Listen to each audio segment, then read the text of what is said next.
السلام عليكم ورحمة الله وبركاته. نحمده ونصلي على رسوله الكريم. أما بعد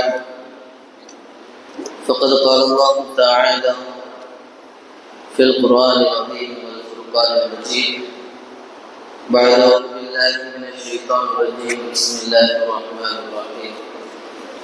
وإذا سألك عبادي عني فإني قريب أجيب دعوة الداعي إذا دعاني فليستجيبوا لي وليؤمنوا بي لعلهم يرشدون. صدق الله العظيم. அல்லாஹ்வினுடைய மாபெரும் கிருபையால் ஏறத்தாழ 2.5 ஜுஸுகள் முடிவடைந்து சூரா பக்கரா நிறைவு பெற்றது.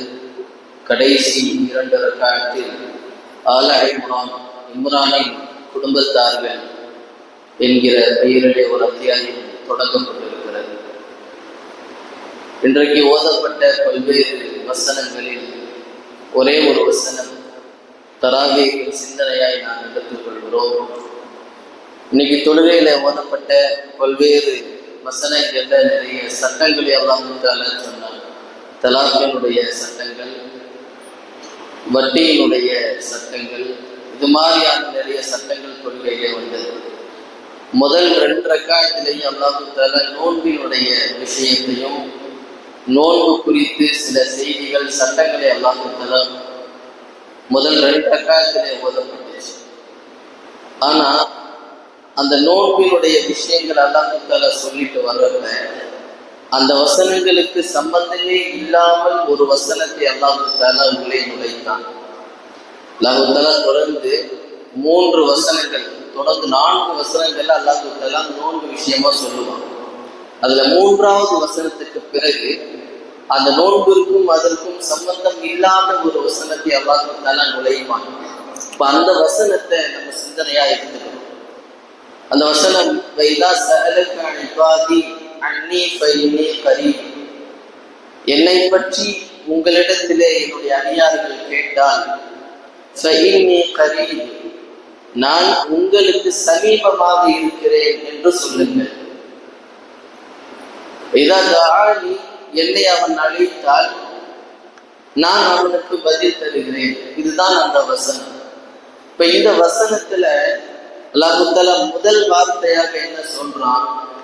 என் அடியான் என்னை பற்றி உங்களிடத்திலே கேட்டால் நான் உனக்கு சமீபமாக இருக்கிறேன் என்று சொல்லுங்கள் அப்படின்னு நபியை பார்த்து அல்லாஹ் சொல்றான். இப்ப இந்த வசனம் எப்பொழுது இறங்கப்பட்டுச்சு அப்படின்னா, ஒரு கிராமவாசி ஸல்லல்லாஹு அலைஹி வஸல்லம் அவர்களிடத்துல வந்து கேட்கிறார், அகரீபுன், அல்லாஹ் தஆலா எனக்கு ரொம்ப பக்கத்துல இருக்கிறானா? பக்கத்துல இருந்தா அப்படின்னு சொன்னா ரப்பனா ஃபனுனாஜிஹி, நான் அவனை ரொம்ப மெதுவா அழைப்பேன், ரொம்ப மெதுவாக அழைப்பேன். அம் பஈதுன், அல்லது தூரமாக இருக்கிறான் அப்படின்னு சொன்னா ஃபனுனாஜிஹி, அவனை நான் ரொம்ப சப்தம் போட்டு அழைப்பேனே, அல்லாஹ் தஆலா எங்க இருக்கிறான் அப்படின்னு சொல்லி கேட்கிறாரு அந்த கிராமவாசி. அப்பதான் என்ன அல்லாஹ் தஆலா அந்த கிராமவாசிக்கு பதில் தரும் விதமாக இந்த வசனத்தை அல்லாஹ் தஆலா இறக்குகிறான்.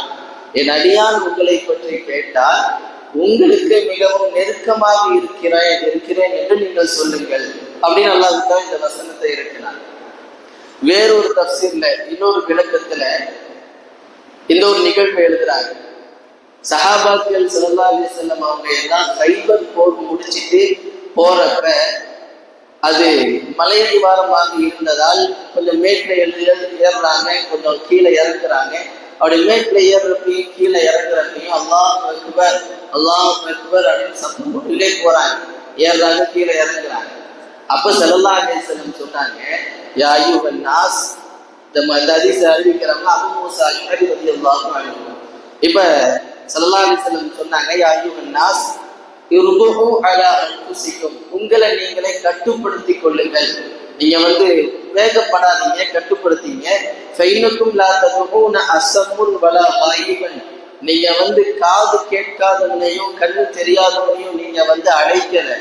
நீங்க இன்னமா ததுஊன ஸமீஉல் பஸீர், நன்றாக கேட்கக்கூடியவனை, நன்றாக பார்க்கக்கூடியவனை நீங்கள் அழைக்கிறீர்கள். அதனால மெதுவாக அழியுங்கள் அப்படின்னு ஸல்லல்லாஹு அலைஹி வஸல்லம் சொன்னாங்க. அப்போ இந்த வசனம் இறங்கப்பட்டுச்சு என்கிற ஒரு வார்த்தையும் இருக்கு. இப்ப இந்த வசனத்துல நமக்கான கேள்வி ஒண்ணு எழுது, என்னன்னா ஐனல்லாஹ், அல்லாஹ் எங்க இருக்கிறான். இப்ப சமீபத்துல இருக்கிறேன் அப்படின்னு சொல்லி அல்லாஹ் சொல்றாங்க.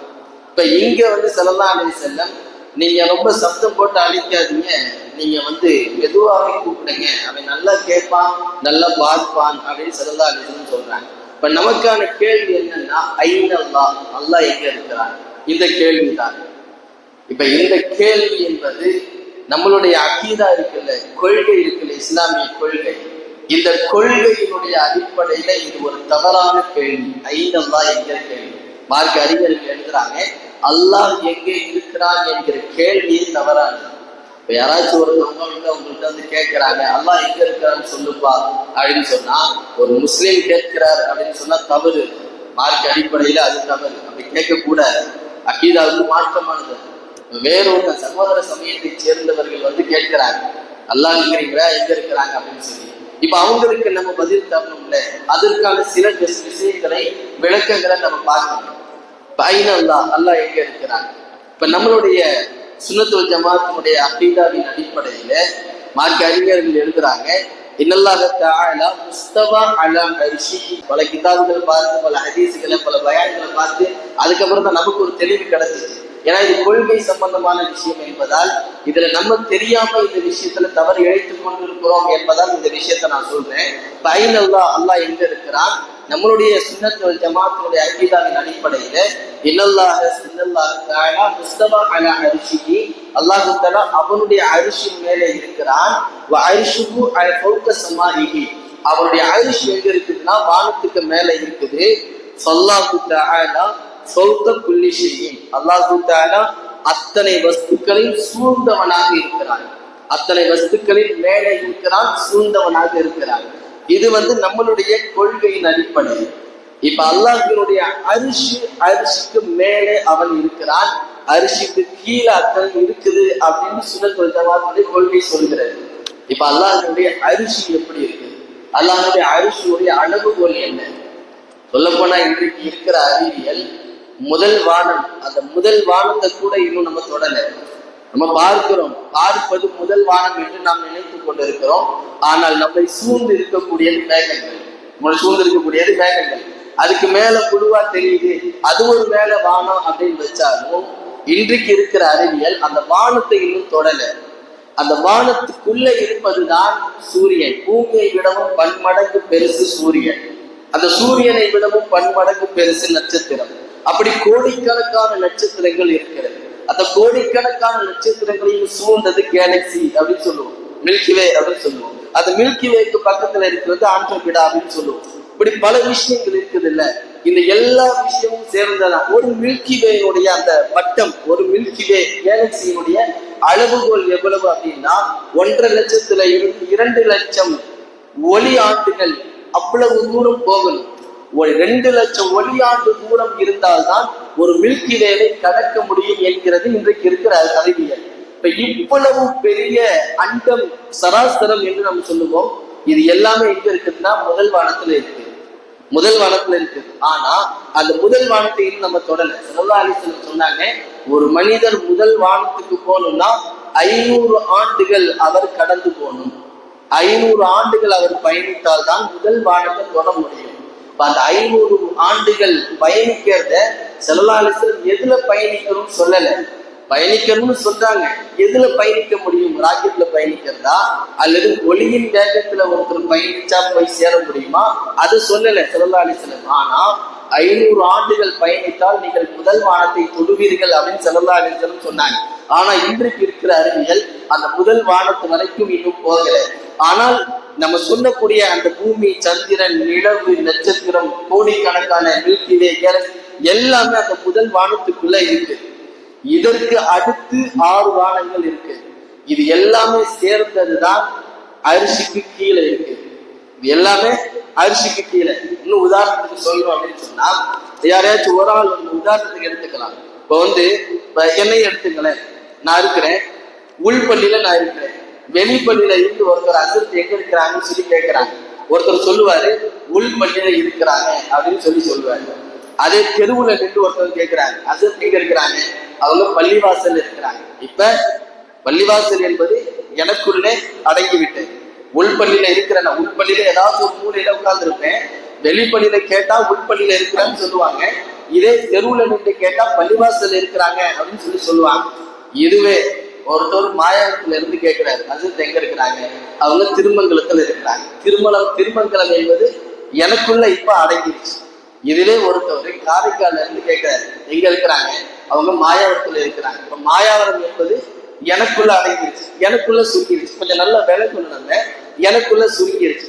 அதுவே ஒருத்தவர் அதர் ஸ்டேட்ல இருந்து கேட்கிறாங்க, கர்நாடகால இருந்து கேட்கிறான்னு வைங்களேன், எங்க இருக்கிறாங்க, அவங்க தமிழ்நாட்டுல இருக்கிறாங்க. இப்ப தமிழ்நாடு என்பது எனக்குள்ள சுருங்கிருச்சு. எத்தனை மாவட்டங்கள் இருக்கிறது அத்தனை மாவட்டமும் எனக்குள்ள சுருங்கிருச்சு. இதுவே ஒருத்தவர் அதர் கண்ட்ரியில இருந்து கேட்கிறாரு, ஒருத்தர் அமெரிக்கால இருந்து கேட்கிறாரு எங்க இருக்கிறாங்க, அவங்க இந்தியாவில் இருக்கிறாங்க. இந்தியா என்பது எனக்குள்ள சுருங்கிருச்சு. அதுவே ஒருத்தர் செவ்வாய் கிரகத்துல இருந்து கேட்கிறாரு எங்க இருக்கிறாங்க, அவரு பூமியில இருக்கிறார். இப்ப பூமி என்பது எனக்குள்ளே சுருங்கிருச்சு.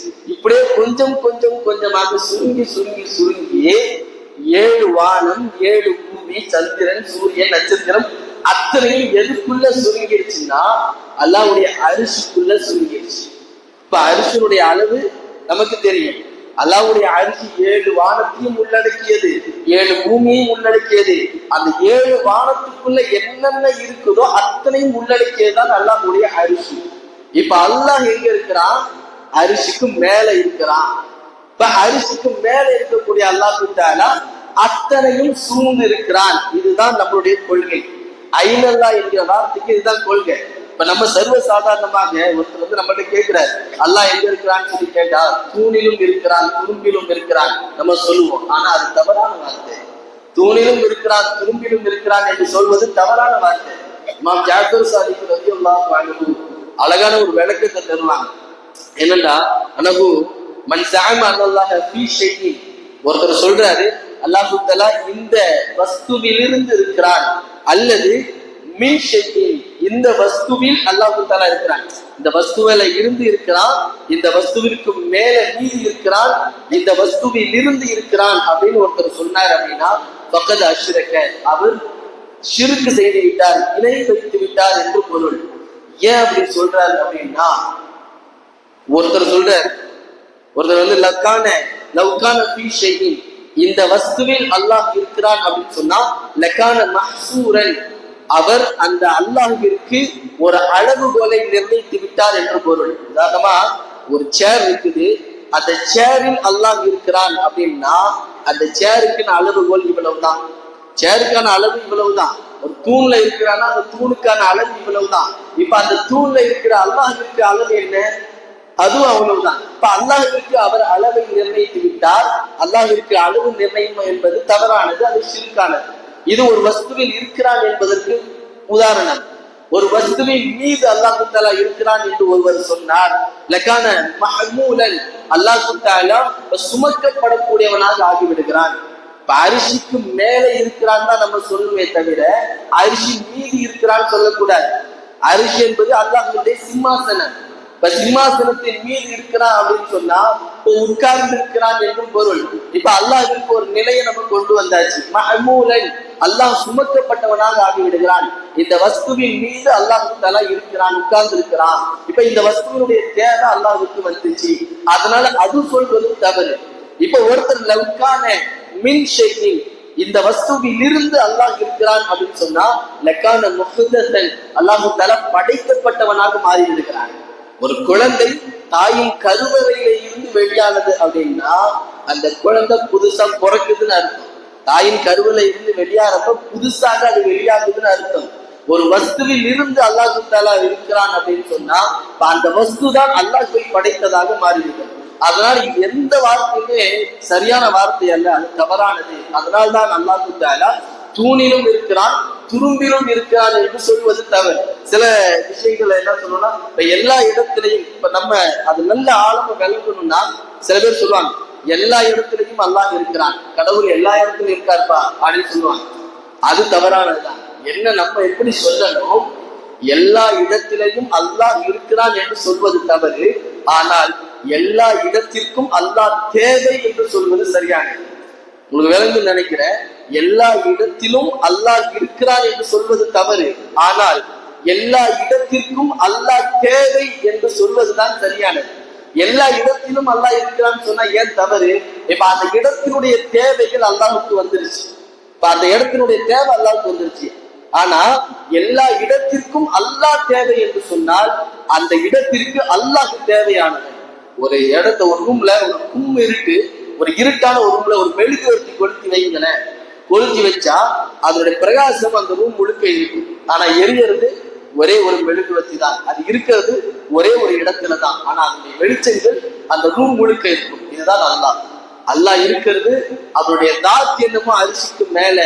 ஆனால் அவன் சூழ்ந்திருப்பது உலகத்தார்கள். முழு உலகத்தையும் அல்லாஹ் சூழ்ந்திருக்கிறான் அந்த வெளிச்சத்தை போல. இதுதான் ஒரு சுன்னத்து வல் ஜமாஅத்தினுடைய அகீதா. ஸல்லல்லாஹு அலைஹி வஸல்லம் அவங்களிடத்துல ஒரு பெண்மணி வராங்க. பெண்மணி வந்து ஐனல்லா, அல்லாஹ் எங்க இருக்கிறான் அப்படின்னு சொல்லி கேட்ட உடனே ஸல்லல்லாஹு அலைஹி வஸல்லம் சொன்னார்கள், பிஸ்ஸமா, வானத்துல இருக்கிறான் அப்படின்னு சொல்லி சொன்னாங்க. பக்கத்துல சஹாபாக்கள் எல்லாம் கேட்டாங்க, அல்லாஹ் பிஸ்ஸமா, அல்லாஹ் தஆலா வானத்திலே இருக்கிறான் அப்படின்னு சொல்லி கேட்ட உடனே ஸல்லல்லாஹு அலைஹி வஸல்லம் சொன்னார்கள், வல்லாஹு ஃபீ குலூபி இபாதில் முஃமினீன், அல்லாஹ் தஆலா முஃமின்களின் உள்ளத்திலே இருக்கிறான் அப்படின்னு ஸல்லல்லாஹு அலைஹி வஸல்லம் சொன்னாங்க. அல்லாஹுவை எந்த உள்ளம்லாம் நினைக்கிறதோ அந்த உள்ளத்தில் அப்பொழுது அல்லாஹ் இருக்கிறான். இதுதான் பொருள். யாரெல்லாம் அல்லாஹுவை நினைக்கிறார்களோ அந்த நேரத்தில் அல்லாஹ் தஆலா அங்கே இருக்கிறான். அவருடைய சிபாத்துகள் அங்கே பிரதிபலிக்கும். இதுதான் பொருள். இப்ப அல்லாஹ் தஆலா குர்ஆன்ல ஒவ்வொரு குந்தும் ஆயினமா ஒவ்வொரு மழக்கும் ஆயினமா குந்தும், நீங்க எங்கெல்லாம் இருக்கீங்களோ அங்கெல்லாம் அல்லாஹ் தஆலா இருக்கிறான். நீங்க எங்கெல்லாம் இருக்கீங்களோ அங்கெல்லாம் அல்லாஹ் இருக்கிறான். பயணமா துவஞ்சு தம்ம வச்சுக்குள்ளா, நீங்கள் எங்கே பார்க்கிறீர்களோ அங்கே அல்லாஹ்வுடைய முகங்கள் இருக்கிறது. அங்கே அல்லாஹ்வுடைய முகங்கள் இருக்கிறது. அப்ப உலகம், அந்த உலகத்தை சூழ்ந்ததுதான் அல்லாஹ். உலகத்தை அல்லாஹ் தஆலா முழுவதுமாக சூழ்ந்திருக்கிறான். எங்கே நம்மளுடைய பார்வை போனாலும் அங்கே நாம் அல்லாஹ்வை பார்ப்பதாகவே பொருள். ஏன்னா அந்த இடத்துல அல்லாஹ் தஆலா இருக்கிறான் என்பதே பொருள். எனவே உலகம் என்பது அல்லாஹ்வுடைய அரிசிக்கு கீழே இருக்குது. அல்லாஹ் அரிசிக்கு மேலே இருக்கிறான். மேலே இருந்து அத்தனையும் சூழ்ந்தவனாக இருக்கிறான். ஒரே ஒரு குர்ஆனுடைய வசனம், வலில்லாஹி மா ஃபிஸ் ஸமாவாத்தி வ மா ஃபில் அர்த், அத்தனை வானங்களும் பூமிகளும் அல்லாஹ்வுக்கு சொந்தமானது. வஹுவ முஹீத்துன், அவன் அத்தனை விஷயங்களையும் வக்கானல்லாஹு குல்லி ஷைஇன் முஹீதா, எல்லா வஸ்துவையும் அல்லாஹ் தஆலா சூழ்ந்தவனாக இருக்கிறான் என்று ஒரு குர்ஆனுடைய வசனம் சொல்லும். எனவே ஐனல்லா, அல்லாஹ் எங்கே இருக்கிறான் என்கிற அந்த வார்த்தைக்கு, அந்த கேள்விக்கு நம்மளுடைய தெளிவான பதில் என்னவென்றால், அல்லாஹ் தஆலா அவனுடைய அரிசின் மேலே இருக்கிறான். அவனுடைய அரிசி வானங்களுக்கு மேலே இருக்கிறது. இன்னல்லாஹ தஆலா, அல்லாஹ் தஆலா ஃபௌக குல்லி ஷைஇன், ஒவ்வொரு வஸ்துவையும் சூழ்ந்து இருக்கிறான் என்பதுதான் இந்த ஐனல்லா என்கிற வார்த்தைக்கான பதில். எனவே ஒருத்தர் நம்மகிட்ட கேட்கிறாரு அப்படின்னு சொன்னா, அல்லாஹ் எங்க இருக்கிறான்னு கேட்டாருன்னு சொன்னா, அல்லாஹ் தஆலா எல்லா இடத்துலயும் இருக்கிறான், தூண்ல இருக்கிறான், துரும்புல இருக்கிறான் அப்படின்னு நம்ம தெளிவில்லாமல் ஒரு பதில் சொல்வதை விடவும், அல்லாஹ் தஆலா அவன் இருக்கிறான் அரிசிக்கு மேலே, ஆனால் அத்தனை உலகத்தையும் அவன் சூழ்ந்து இருக்கிறான் என்று சொல்வதுதான் சரியான பதில் என்பதாக மார்க்க அறிஞர்கள் எழுதுவார்கள். அதுதான் இந்த குர்ஆனுடைய வசனம், வைதா சஅலக இபாதி, என் அடியான் என்னை பற்றி உங்களிடத்தில் கேட்கிற பொழுது, இன்னி சமீஉன் கரீம், நான் உங்களுக்கு நெருக்கமாக இருக்கிறேன் என்று நீங்கள் சொல்லுங்கள். ஏன்னா அந்த அடியான் என்னை பற்றி அவன் கேட்கிறான், அவன் நினைக்கிற பொழுது நான் அவனுக்கு பக்கத்தில் இருக்கிறேன் என்பதாக நபி நீங்கள் சொல்லுங்கள் என்பதாக அல்லாஹ் ரப்புல் ஆலமீன் அந்த வசனத்தை அல்லாஹ் அந்த இடத்துல இறக்குவான். அல்லாஹ் ரப்புல் ஆலமீன் அவனை பற்றி தெளிவான விளக்கங்களை தெரிந்து அவனை புரிந்து அவனை இபாதத் செய்யக்கூடிய நல்ல மனிதர்களாக நம் எல்லோரையும் மாற்றி அருள்புரிவானாக. ஆமீன் யா ரப்பல் ஆலமீன். வாஹிரு தஅவானா அல்ஹம்துலில்லாஹி ரப்பில் ஆலமீன்.